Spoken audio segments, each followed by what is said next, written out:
Понеделник 20 часот, почитувани гледачи, вие сте на фреквенцијата на М телевизија и го следите најновото издание на емисијата Мој став. Мој денешен соговорник е председателот на политичката партија ГРОМ и кандидат за председател на државата, господинот Стефчо Јакимовски. Господине Јакимовски, ви благодарам што ја прифативте мојата покана да бидете дел од Мој став. Со задоволство, драго ми е што сме денеска заедно. Како сте, еве вака, после собраните подписи за председател на државата, за кандидат? Морам да кажам дека чувството е прекрасно, со една леснотија и во една лежерна атмосфера ги собравме подписите. Вие видовте, јас не повикав никогаш јавно да подпишуваат граѓани. Ми се јавува многу луѓе кои што не знаеа кај треба да подпишат, ми се јавува пријатели, роднини, кои што со години или со децении не сме се слушнале. Тоа чувство е многу пријатно и еве, да се квалификуваш за битка за највисоката државна функција, навистина е возвишено чувство и јас им благодарам на сите што ме поддржаа и благодарен сум и на граѓанството за целата атмосфера што еве израснав како човек пред се, како политичар, да можам да почувствувам самиот дека сум достоен да ја обавувам на високата државна функција. Јас и порано сум бил на функции, сум бил и попопуларен отколку што сум сега, меѓутоа сега се чувствувам подготвен дека можам да бидам председател на република. Читам четврти мандат градоначалник на општина Карпош. Четврти мандат градоначалник и 3 пати сум бил министар во 3 влади. Така, јасно. Сум бил директор на предпријатие 8 години и така, приватно сум работел во приватна фирма. Во различни политички партии, сега и председател на ваша политичка партија, за тоа нешто Знаете што, секогаш кога сум гледал дека одредени политики не се доволно квалитетни, било да не сум се слагал со кадровските решенија, јас сум по природен правдолюбив човек. И ако гледам дека тие политики прават штета и на мене лично, но прават штета и на државата, јас сум ги напуштал тие политики. Така, го начнавте и моето следно прашање, зошто токму сега Стефчо Јакимовски за председател на државата? Кажате, значи јас меѓу 88 и 90 година бев дел од председателството на Младини на Југославија. Од тоа председателство на Младини на Југославија познати личности, например, се Ѓорги Иванов, бившиот председател на Република Македонија, беше член на председателство, волонтерски член на председателство. Господин Бранко Азевски беше председател на Младини на Југославија. Сегашниот директор на НЛБ Тутунска банка беше исто така председател на Младини на Југославија.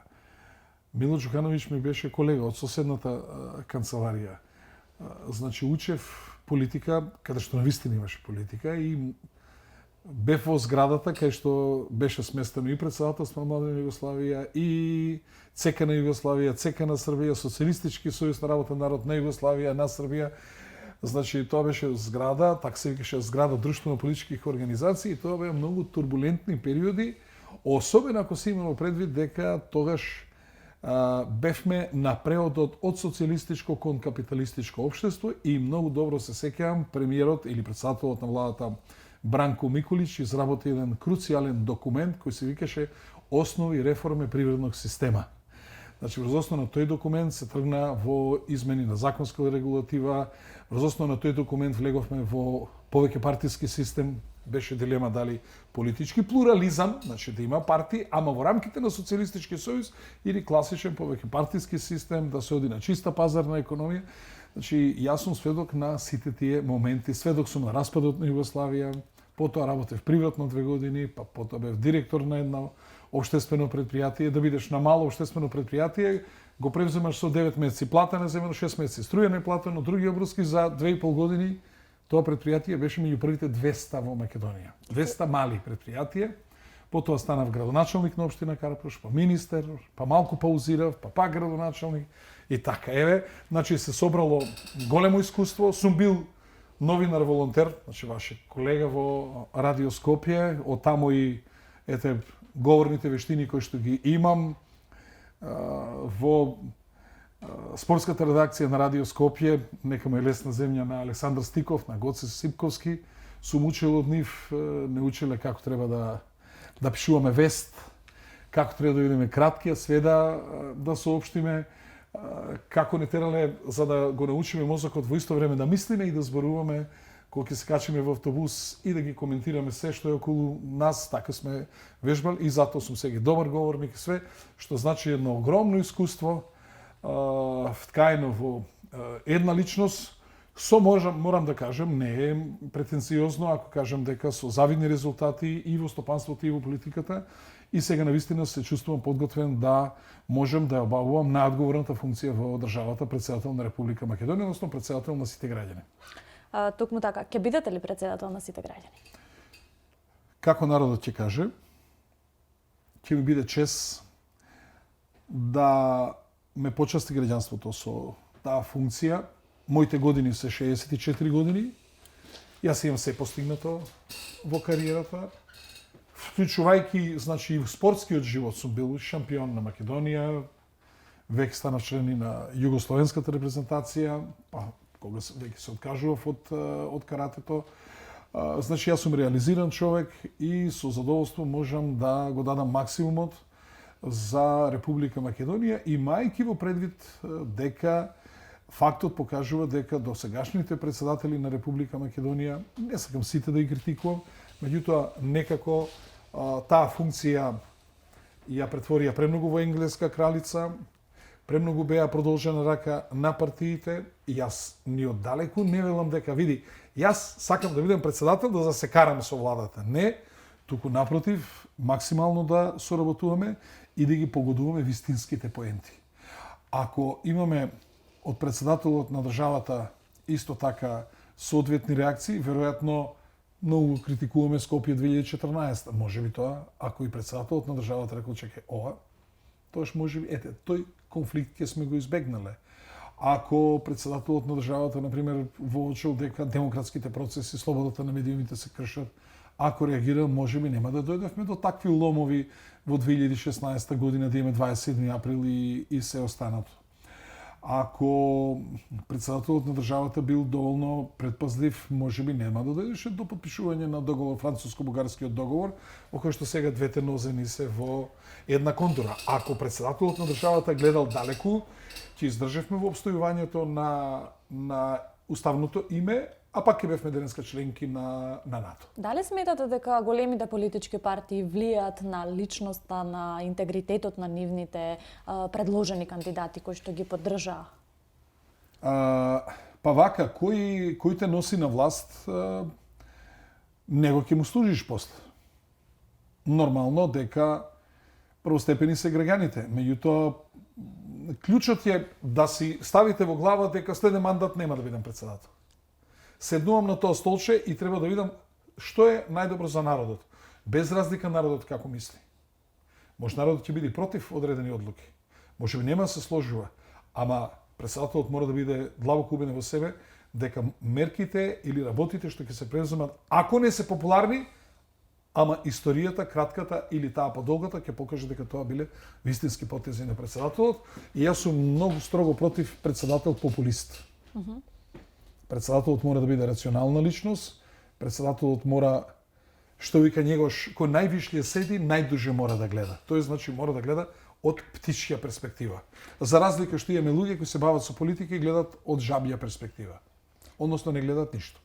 Јавни се преписките со лидерот на опозицијата Мицковски, кој ве обвини дека сте овде заедно со уште еден кандидат за председател да го ослабете потенцијалот на нивниот кандидат Давкова. Како тоа ќе го искоментирате?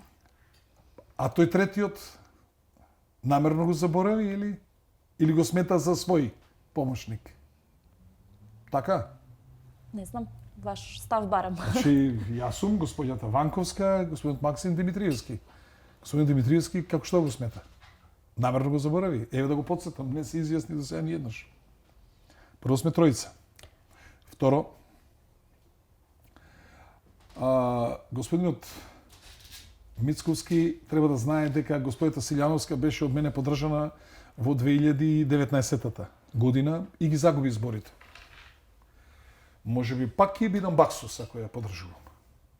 И мислам дека многу посрекни ќе бидеме доколку таа сега ме поддржи. мене во вториот круг. Имајќи во предвид дека историјата кажува дека обично во вториот круг јас добивам подршка, а не давам некого подршка. Така се досега моите навики.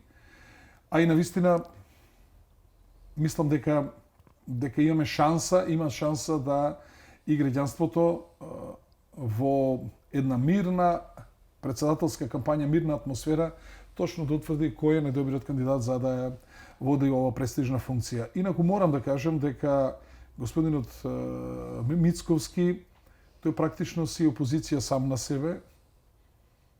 Тој мене во Карпош ми пушти против кандидат, знаејќи дека јас сум фаворит. Тогаш која ситнеше опозицијата? Тој веројатно, имајќи го своето искуство, мисли дека и други те за тоа постојат и јас не можам едноставно да го разберам. Јас имам своја партија, ние пред година и пол ја напуштив јас таа коалиција заради неговата некоректност и непринципиелност и заради неговите лаги. И сега сосема нормално ние да овие избори председателски, парламентарни, да идеме со своји кандидати. Да не случајно мислите дека треба да му бидам помошник. А тој, ако малку беше политички по-долговит, веројатно тој требаше да не истакнува кандидати и да ме подржи мене како председателски кандидат. И јас мислам дека гладке си победевме и ќе бевме сите среќни. Знаејќи ги ингеренциите за... И ќе имаше добар председател. Знаејќи ги ингеренциите на председателот на државата, за кои какви како приоритет ќе се залага Стефче Јакимовски? Прво што ќе се залагам е за функционирање на правната држава. Второ што ќе се залагам е не смее да има ниту еден политички монтиран процес. Ниту еден. Ни половина. Трето ќе се залагам за против злоупотреба на судско-обвинителскиот систем во политички цели. Судството во целост мора да го релаксираме од било каков политички притисок. Следната работа ќе инсистирам во Републичкиот судски совет исклучиво да бидат членови истакнати, квалитетни судии, правници, односно тоа да бидат успешни адвокати, квалитетни адвокати, кои се над крајот од кариерата, но никако не можам да се сложам да стручни соработници или правници од министерството, од разни министерства, да оценуваат работа на апелациони или пак на врховни суди, или па работа на уставни суди, уште полошо. Разбирате?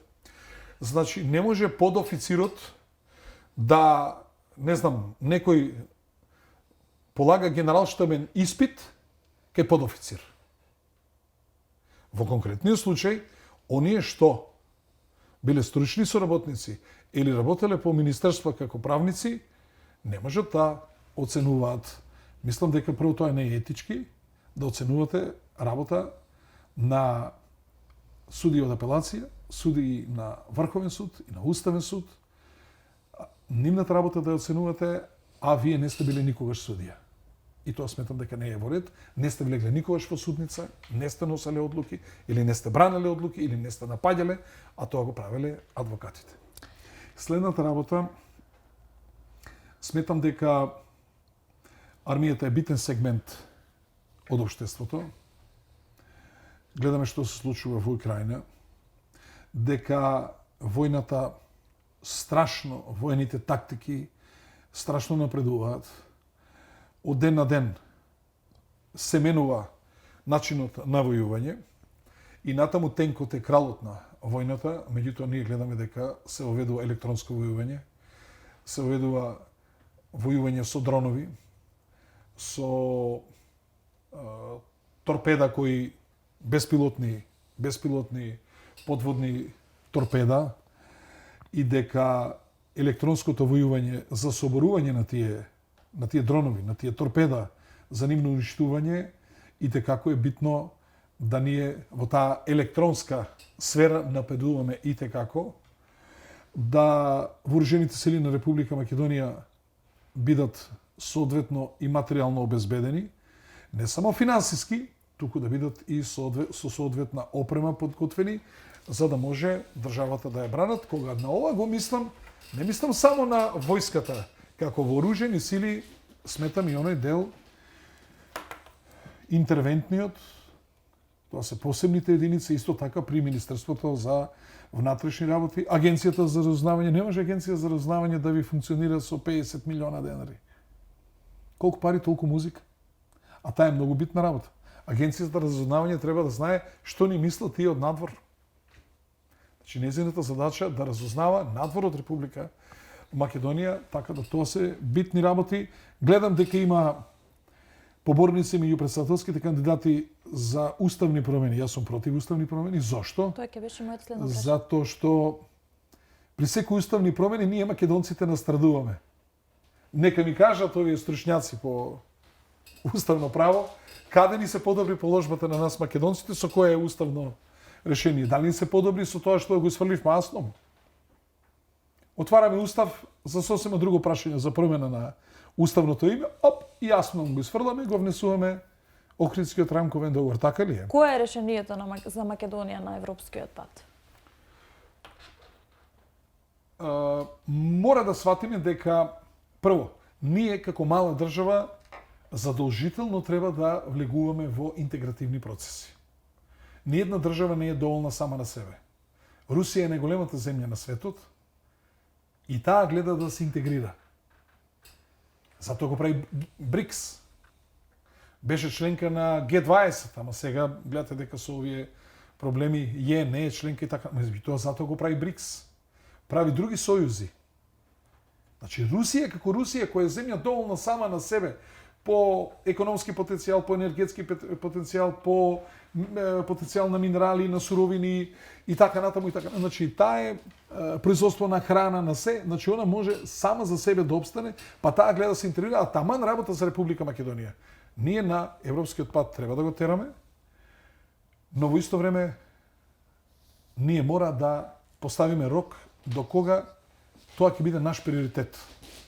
По мене, ако до 2030 година не влеземе во Европска Унија, ние нема да го напуштаме тој пат, меѓутоа мораме паралелно со тоа да си започнеме со решавање на проблемите во Република Македонија, да бараме нови сојузници, пред се економски, инвестициони сојузници, да отвориме државата за директни странски инвестиции, да се зголеми општествениот стандард, да се зголеми бруто општествениот производ, да се зголеми извозот од Република Македонија, не да ни заминуваат туку, да ни се враќаат, затоа што не се срекни тие денеска што се по европските држави, затоа што и тамо е огромна криза.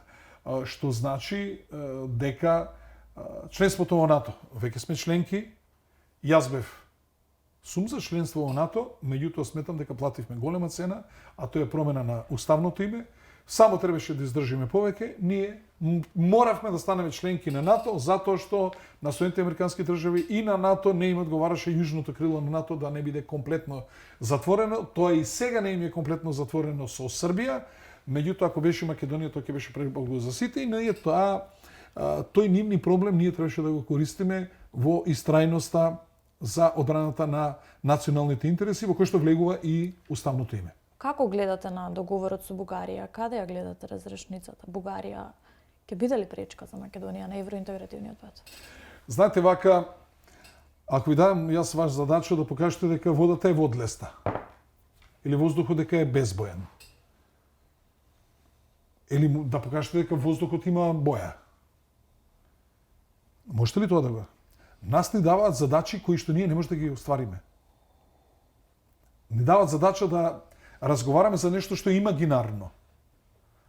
А тоа е да разговараме за својот идентитет. Да разговараме за тоа дали овој јазик е наш македонски јазик или претходно што сме лајали како кучиња. Односно сме зборувале бугарски, па после сме го модифицирали, сме си направиле наш јазик. Задачата да признаеме дека нашата историја била фалшлива историја. Само бугарите имали историја, ама нашата била нивна историја и после сме си направиле фалшлива историја, како што тие викаат, и да прифатиме дека тоа е споделена историја и што е најлошото, се што се револуционери да кажеме, видете, тие револуционери не се наши, тие се бугарски, вклучувајќи го и Гоце Делчев, кој што е икона на македонскиот идентитет и на македонското постоење, и ние како македонци треба да кажеме но пасаран. Нема теоретска шанса да добиете согласност за Гоце Делчев и постојано да му ги претураме коските на Гоце Делчев. Ајде да прашам нешто. Што овие прашања зошто се битни за Бугарија, ќе имат повеќе да јадат, ќе им се качи животниот стандард? Мојот одговор на ова прашање е историчарите нека си разговарат, нека вадат докази, нека ги утврдуваат фактите, може никогаш да не се договорат. Нема ли така да тапка Македонија во место? Ако не се договорат, ама вие не може да не блокирате нас кон европскиот пат. Ако не блокирате, ние ќе ви кажеме добро, стасавме до тука, натаму што можеме ќе тераме, што не, до тука сме. Така направи Турција. 25 години, скоро 30 години чека да влезе во Европската Унија, се редеа разни председатели и премиери, додека не Тајип Ердоган удри на маса, почна да си ја прави државата, направи економски джин, инвеститор, го зголеми турското влијание во регионот, низ Европа, и сега веќе почнуваат да се плашат од Турција, од Ердоган, значи од силата на една држава. Ете колку значи еден човек. Ете колку значи кој ќе управува државата. И затоа сметам дека најлошото нешто што го изговараат македонските политичари, вклучувајќи го и председателот на државата, е ние немаме друг пат освен европскиот. Браво, тие тоа сака да го слушнат. Тие тоа сака да го слушнат. Но и затоа ние мора да им кажеме да, ние ќе останеме на тој пат, ама ќе си бараме своје решение. На секој нивно одбивање за отварање датум за преговори, ние мора да имаме контрамерка. Што значи тоа контрамерка? Треба со некоја земја со која што тие не очекуваат да се подпишеме договор за слободна трговија, слободна размена, да влезат инвестиции, може таму ќе увезуваме поевтини производи, може нашите земјоделски производи да одат таму, тоа што ние имаме во Република Македонија, и полека тоа значи дека тие полека ќе почнат да го губат овој пазар, а ќе влегува некој друг на овој пазар и да видиме кај ќе биде интересот. Ако кај нас влегуваат поевтини производи наместо нивните поскапи производи, ќе видиме како ќе биде интересот. Наредната година повторно немаме датум за преговори, повторно треба да си направиме нешто што нам ќе ни одговара, затоа што гледаме дека тие нас не држат во предворието и нив им е битно да сме ние уз нив, да ги спроведуваме нивните политики, ама да не сме членки на Европската Унија. И сега јас да прашам. Толку ги загрозуваат 1.800.000 граѓани на Република Македонија, па 10 милиона украинци сега примија. Бува не ги пецка. Нити ги проверија кои се, ни какви се, ни што се, дали се со криминални досија, сите ги примија. Така или не е така? А што? Јас ке тргнам за Берлин, за Брисел, татко ми, мајка ми. Колку тоа луѓе сакаат да одат во Европа? Зошто ни го прават ова? И стално ни измислуваат чудни услови кои што ние не можеме да ги исполним. И затоа ние треба да им се спротивставиме. Ама ако имаме политичари кои постојано викаат дека ние треба да бидеме тие кои ќе попуштиме, зашто сме немале каде да одиме, нека извинат, мојот одговор и мојот апел до нив е да не се кандидираат за функции, бидејќи не знаат кај да не водат и не знаат друго што да кажат, освен ние немаме друг пат. А јас поставам прашање до сите мои против кандидати. Одговорете му на народот што ако не влеземе во Европска Унија и после 2030. Тој одговор треба да му го дадеме на граѓанството. Младиот човек не е така трпелив, чекајќи го тој европски пат. Факт е дека се почесто се иселуваат младите од државата. Како ќе го собрете процесот на иселување? Што треба првично Македонија да направи за да си го задржи младиот човек овде? Прво, иселувањето е светски процес. Дури да не го наречам како некое помодарство. А реално. Вклучувајќи, значи, и сите ние ми блиски роднини кои што заминале од Република Македонија, не, голем дел од нив не од економски причини, туку сакаат постабилна држава. Сакаат функционален и независен судски систем, сакаат администрација која што е вистински сервис на граѓаните, а не сервис на партиите, сакаат функционална пазарна економија, а не октроирана пазарна економија, врзана за тендерите на министерствата и на јавните предпријатија. Сакаат сигурност. Каква сигурност? Безбедност на сигурност. Натаму сака здравствен систем, кој што ќе биде подигнат на повисоко ниво и сакаат стандард кој што ќе биде предвидлив. И економски политики кои што ќе бидат предвидливи. Односно, да знаете дека флуктуацијата на работна сила, вие сте денеска во оваа студија, утре можете да дадете отказ и дека во рок од 7 дена ќе најдете друга работа, на друго работно место, па дури со повисока плата, тоа го барат младите. А ние тоа можеме ако решиме дека ние треба дел по дел проблемите да ги решаваме. Да почнеме од здравството, образованието. Можно ли е да немаме на завод за вработување ни еден професор по математика? Замислете, во Карпош треба да распишеме конкурс да дојде и несоодветно лице, значи со било кој друг факултет кај што има математика, да предава математика. До кај дојдовме? Не за посела, за Карпош. Што правеле министрите за образование, што правеле министрите за труд и социјална политика? Пратат ли што се случува на пазарот на труд? Кој ќе ни ги образува децата? Кој ќе не лечи? Какво образование децата имаат? Треба ли да бидеме безбедни? Има ли логика да ни е полна администрацијата со непотребни кадри, а во исто време на сите битни институции да кажуваме дека имаме недостаток од работна сила? Недостаток во полиција, недостаток во судство, недостаток во одмителство, недостаток во војска, недостаток во, како се вика, во здравство. Има ли негде? Ама само во администрација имаме више. Недостаток во градинки, недостаток во училишта. Сега треба да не праша некој да не прегледа да не сме аутисти. Овие сите проблеми ние ги гледаме. Секојдневно пред нас се случуваат и не преземаме ништо да тоа го подобриме. Ќе пропадне ли оваа држава ако на 18 врховни судии им дадеме плата како што треба? Аналогно на тоа, колку се апелациони, ако ни е тоа рак рана, ако ни е корупцијата, дека треба да решаваме, да почнеме да решаваме делови по делови. Вие сте јавно... Има ли логика да имаме ние универзитетски професори со 500 евра плата? Какво образование тие луѓе имат? Има ли логика ова намножување на факултети во кои што се продуцираат многу дипломи, а квалитет немаме и квалитетот ни паѓа? Тој што нема работна навика, тој што не ја прочитал сериозна книга од 500, 600, 1000 страници, тој што нема добро домашно воспитување, тој не може да биде добар работник, тој не може никогаш да даде резултат, без разлика дали се работи за приватна или за државна фирма. И она што е небитното, ќе престанеме ли единствен извор на приход на секој млад човек да биде неговото вработување во администрација, по принципот на едно столче да се тепаат 5 души да седнат и како резултат на немањето на работа да влијат врз останатите кои што работат, но во исто време да ја зголемуваме корупцијата, затоа што се луѓето и незадоволни со тие плати кои што ги имаат во администрација, а сега во исто време сакаме да веземе, да предаме и Бостон да чуваме, многу голема да биде администрацијата, да биде добро платена, тоа не може никаде да биде. Значи, јас се залагам за олеснување исто така на даночниот систем, се залагам за обезбедување доволно средства за делот на здравството, се залагам за реформи во пензискиот систем,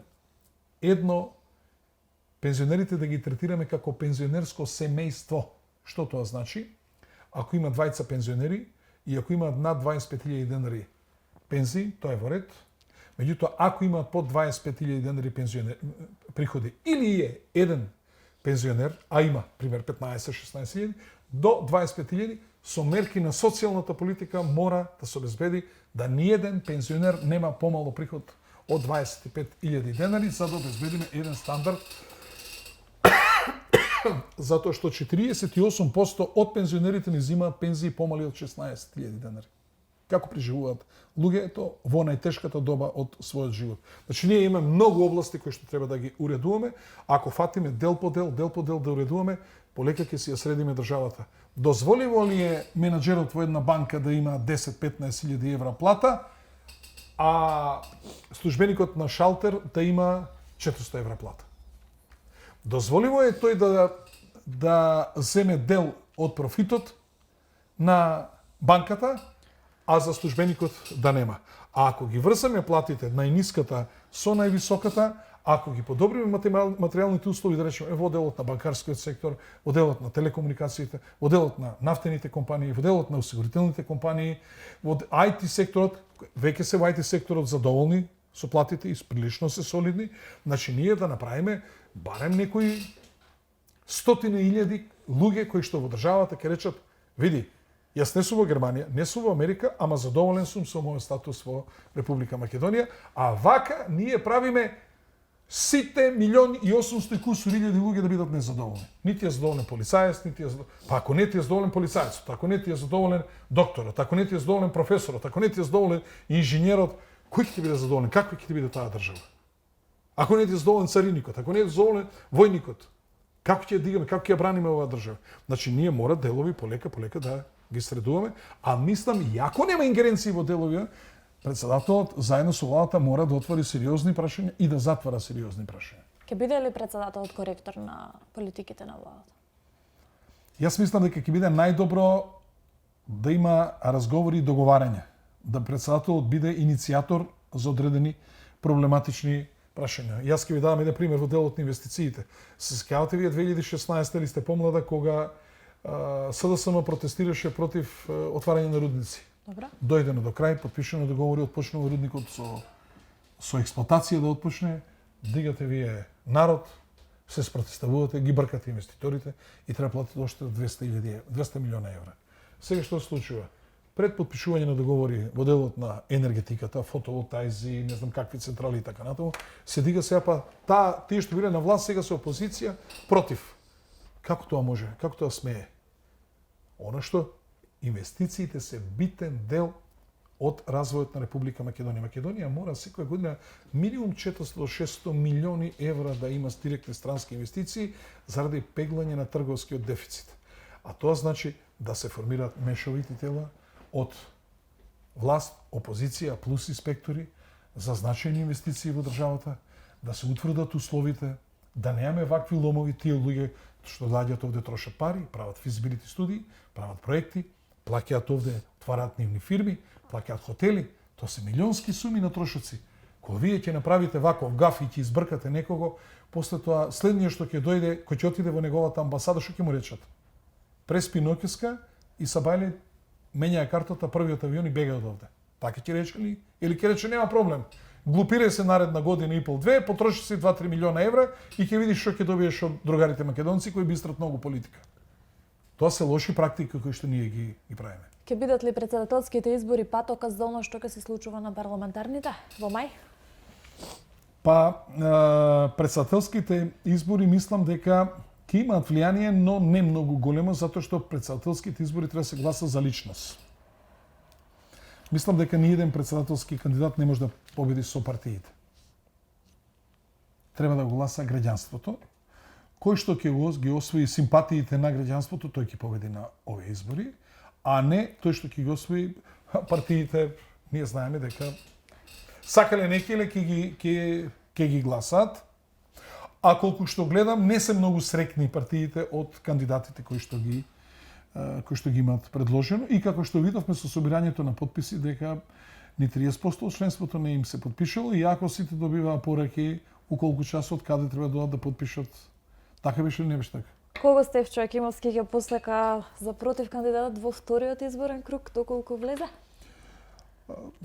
Морам да кажам дека моите познавања и на внатрешната и на надворешната политика, познавањето на економијата, менаџирање со институции е супериорно во однос на било кој друг кандидат, така да воопшто не ми пречи било кој кандидат да биде во вториот изборен круг, ќе биде добре дојден и најбитно е граѓаните да видат дека имаат избор и да се донесат правилна одлука и да не се кајат после 5 години. Да речат да, ние направивме вистински избор, ова е добар председател, тоа ќе имаме срека, сите ние ќе бидеме срекни, па кога год да го изберат. Добро, вие рековте дека председателот не треба да очекува дека ќе има втор мандат. Јас не реков дека не треба да очекува втор мандат. За тие 5 години што ќе ги одработи председателот, граѓаните бидат срекни и задоволни бидејќи избрале добар председател. Очекувате ли фер изборна кампања? Господа знае. Ја секогаш сум се борел во нефер услови. Ќе ви дадам пример минатите локални избори, како победив во Карпош, без еден денар платена политичка програма, она што ни следува според закони од Државната изборна комисија, така изведува работата да не можам да земам ни еден денар, меѓутоа тоа не беше пресудно за тоа дали јас ќе победам или нема да победам во општина Карпош. Јас се надевам дека сега ќе имаме поквалитетни и покоректни односи во делот на медиумското представување и меѓу кандидатите, бидејќи се бориме за највисоката државна функција и тука не смееме да се представиме како мизерии пред граѓаните. Господине Јакимовски, ви благодарам за одвоеното време и за овој разговор. Ви посакувам успех. Ви благодарам многу. Мој став со господин Стефчо Јакимовски, кандидат за председател на Република Македонија и председател на политичката партија Гром. Почитувани гледачи, вам ви благодарам на времето и вниманието со кое што ја проследивте оваа емисија. Се гледаме наредниот понеделник во истото време.